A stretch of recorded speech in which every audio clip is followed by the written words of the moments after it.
Today evening,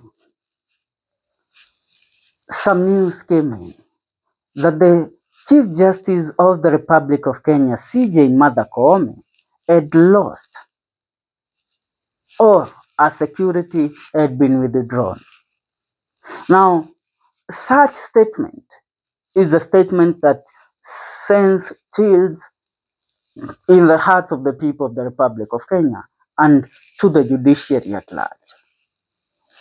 Signwd Koome called upon the Cabinet Secretary of Interior to give a reason why a security was withdrawn and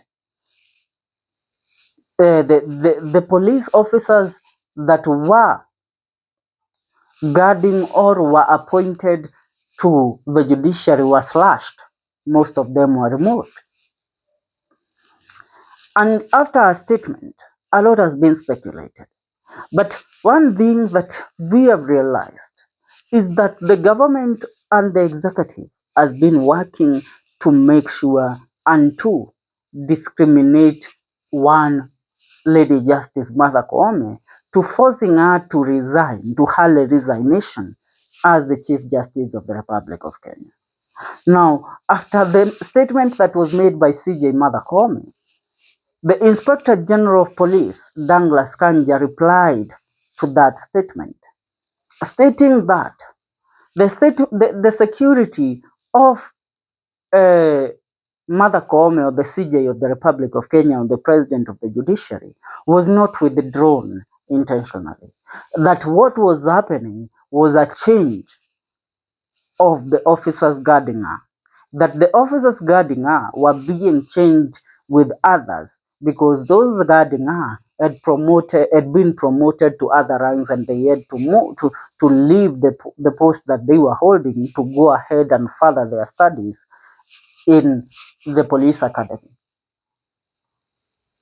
Now that was the reply of the IG of police. But that tells you something. When you look at how the transfer of police officers in the country under the National Police Service happens, it happens in a certain manner, and it happens in a strategic way.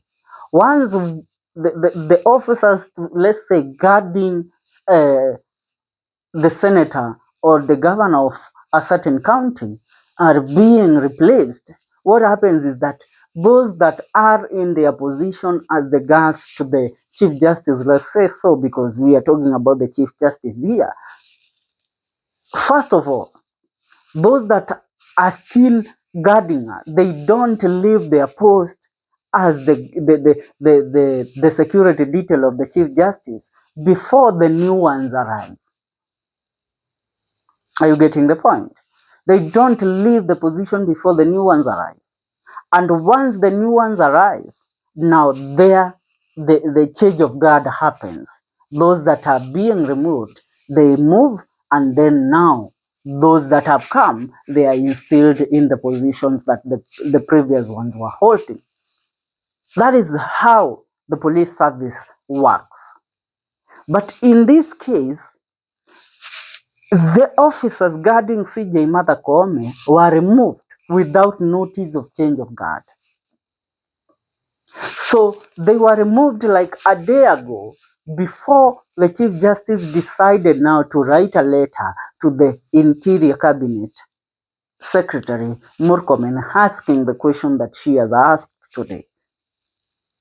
So once she asked the question, is now that the IG sees it's necessary now to dismiss our claims as just mere talks, but the truth is that our security has not been removed, it has only been changed. And this is trying to diminish the judiciary of the Republic of Kenya and the position it holds. Because according to Martha Koome, she said that the executive is trying to intimidate the judiciary. And that is something that we can agree on here. Because procedures and protocol are put in place to be followed. If you are changing my guard, you have to inform me first. A letter must be written to the Chief Justice informing her that a change of security is going to happen, because she cannot wake up tomorrow and find herself with new security detail, yet she wasn't informed. What if those that are now acting as a security detail are people that are there with their ill motive? When you look at this in a broader picture and an understanding mind of how the constitution and how the protocols of the police, the National Police Service works, you will come to agree with me on what I am saying. Now, after this dismissal by the IG, among the many lawyers that have been on the forefront trying to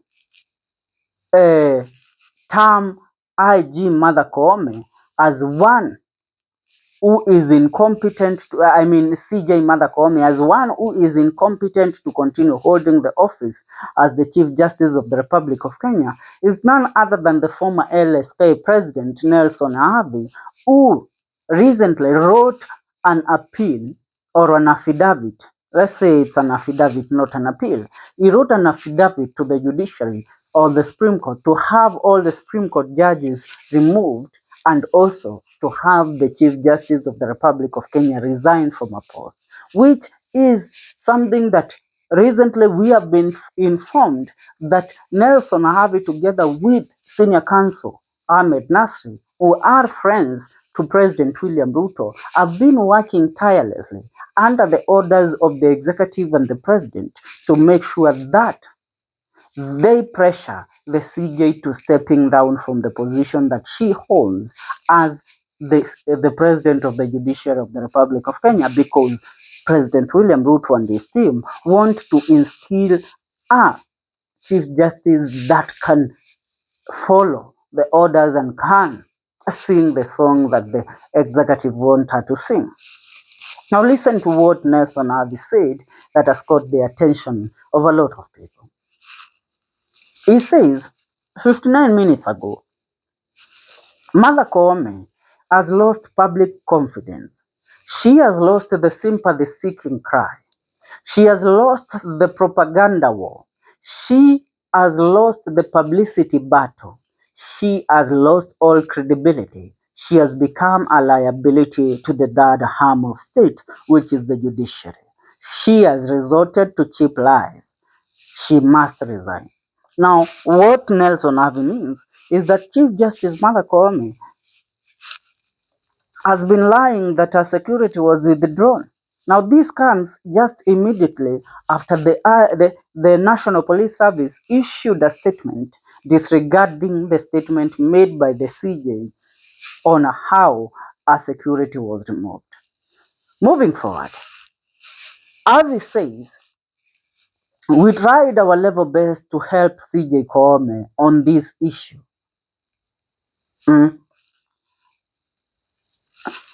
Instead, she called Justice Lawrence Mugambi and directed him to apologize to and release the rogue Gilbert Masengeli.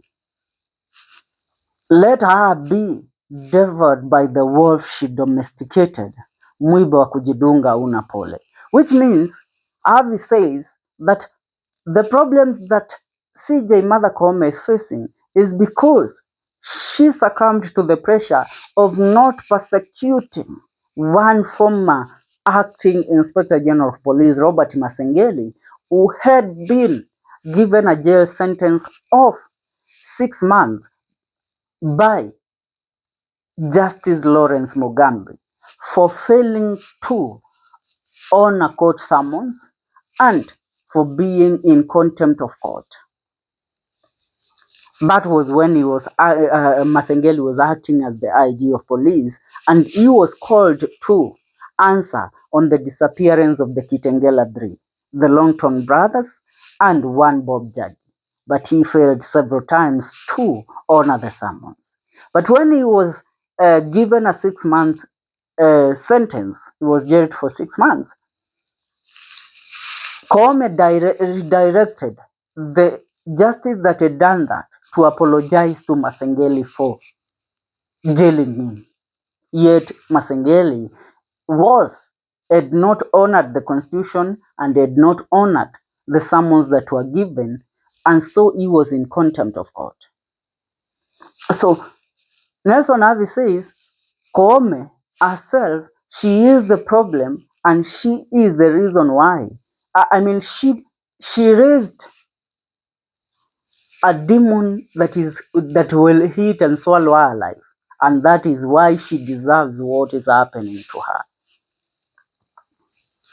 According to you, what is your take? Leave your comment on the comment section. Remember to subscribe. This is the Kenyan Daily Report.